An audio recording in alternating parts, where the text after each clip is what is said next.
Today is our D-Day celebration to honor all the men that fought and died on D-Day and the beaches of Normandy. And it's been a great day. We've had a lot of awesome support from the locals. We have people from all over the place visiting and honoring our men.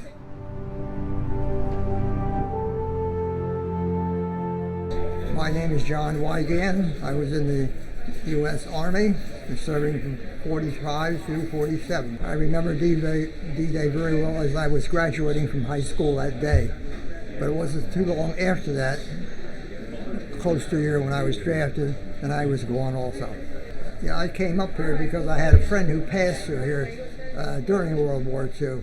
He's now deceased. But he talked to this place. I had never been here, so I took a chance and drove up here today, and it's fine. I'm enjoying it. And I'm here at the Navy SEAL Museum to have recognition for the D-Day events. It's a great honor to be here. The SEALs were primarily responsible for clearing all the obstacles, and the training was done right here at Fort Pierce.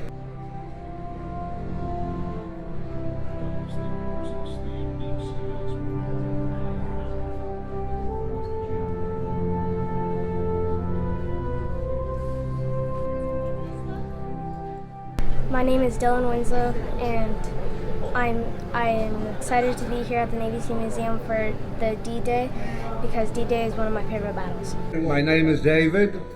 I'm a proud former Marine.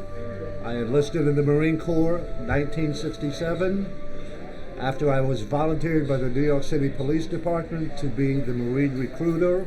I became the first recruit from the New York City Police Department to join the OCS PLC class of 1967. I came here to celebrate D-Day and the veterans that fought for us. God bless them. Thank you.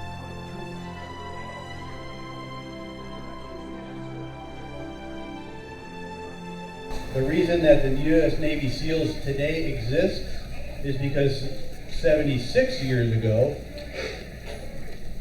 the guys trained right here at Fort Pierce to go fight the Germans on the beaches of Normandy. The video was made by the Navy SEAL Museum, and our board of directors.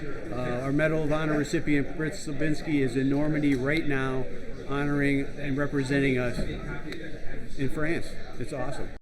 The museum is going to be represented at the 75th anniversary of D-Day ceremonies because one of the SEAL's predecessor units, the Naval Combat Demolition Units, featured prominently in clearing the obstacles, the German obstacles that were placed in the path of the Allies as they came ashore.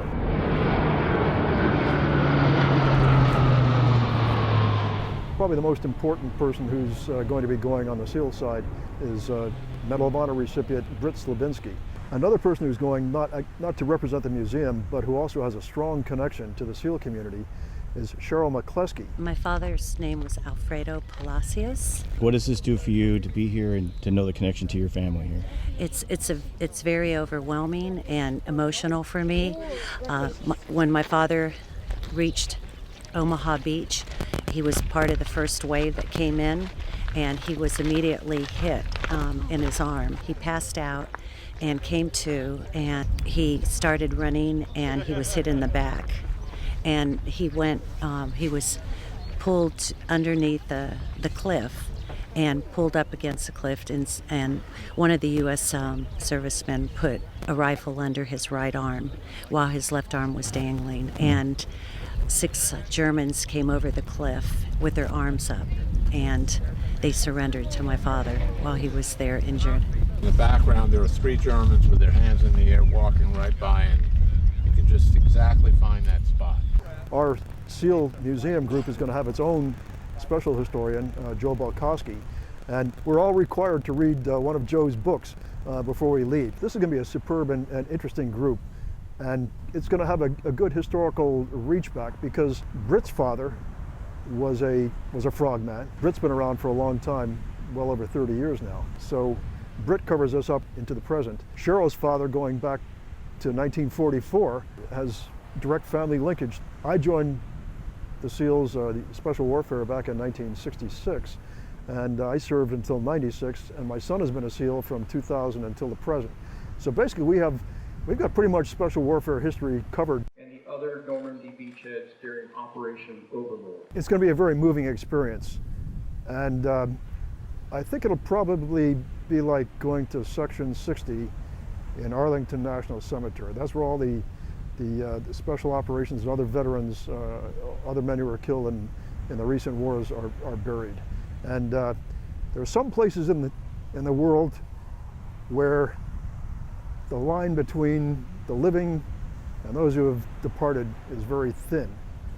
Arlington Section 60 is one of those, and I fully expect that parts of Normandy are going to be the same.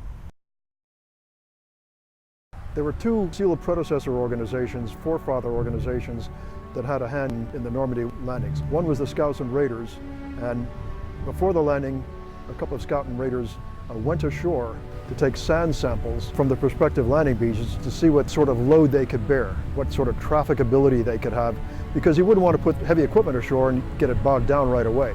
So they did that and brought that back for analysis. But the major SEAL forerunners came ashore in naval combat demolition units, and their job was to clear away the obstacles that the Germans had placed in the water between the high water line and outward to about maybe 10 feet of water. There's a fairly high tide range there. And so the Germans had placed extensive obstacles there, metal, concrete, some of them quite elaborate. And the job of these naval combat demolition units was to go in there and attach explosives to them in full view of the enemy and under enemy fire. That's why 52% of them were casualties on Omaha Beach, and detonate the explosives so that the rest of the landing craft carrying the troops could come ashore. The NCDUs who came ashore in Normandy in 1944 probably had a knife and a pistol or maybe a submachine gun with them, if even that. Today's SEALs carry up anywhere from, I think a light combat load would probably be something like 60 pounds, and it may go up to twice that, with body armor, helmets, and whatnot. The men who went ashore in 1944 did not have much in the way in common with the men of today in terms of equipment, but their heart, their spirit, that drive to succeed is still common to them. If somebody wants to learn more about what happened in Normandy in June 1944 and what the SEAL predecessors' role in it was, come to the SEAL Museum. There's a whole historically rich exhibit with lots of artifacts from the period and very clear and easy and yet detailed explanations of what happened. The museum spans the time from 1942 to the present, but the first place you'll see when you go to the museum is the World War II exhibit. You could spend a day there just looking at things.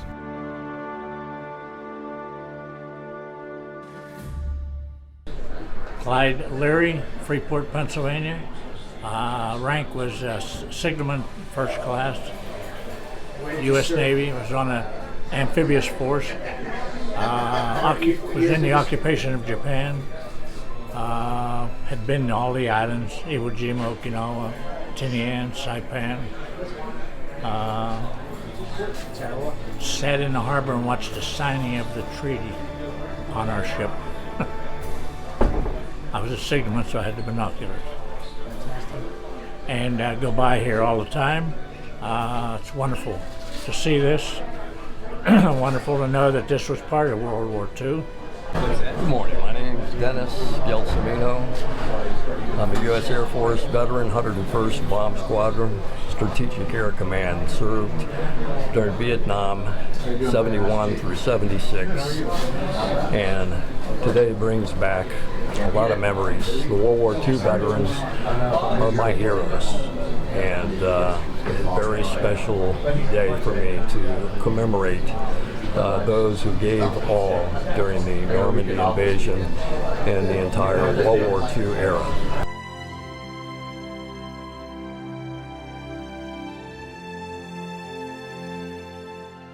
Hi, my name is Todd Lawrenson. I was a specialist in the United States Army. I served in Germany in Fort Benning. I was a tank mechanic. If it rolled, I fixed it. I'm here today for the 75th anniversary of D-Day with my shirt. Very nice. Fantastic. Glad to be here. Okay, I'm Bob Miller. I'm ex-Navy. I started out as enlisted on submarines. Went through a commissioning program called NESEP in the Navy. They sent me to college, paid for everything, and got me my commission. Ended up spending 23 years in the Navy. I tell everybody the best thing I ever did was join the Navy, and the second best thing I ever did was get out. My name is Rob Ryan. A former Marine Corps veteran, served in 2002 to 2006. I deployed in support of Operation Iraqi Freedom to Fallujah in Iraq. Today, we're thankful to be here at the museum to celebrate this historic remembrance and observance of D-Day. Hi, my name is Terry Healy from Cincinnati, Ohio, vacationing. I planned on coming down to the Naval Museum for D-Day, so my family understands the importance of our freedom and the lives that were sacrificed. I love this country.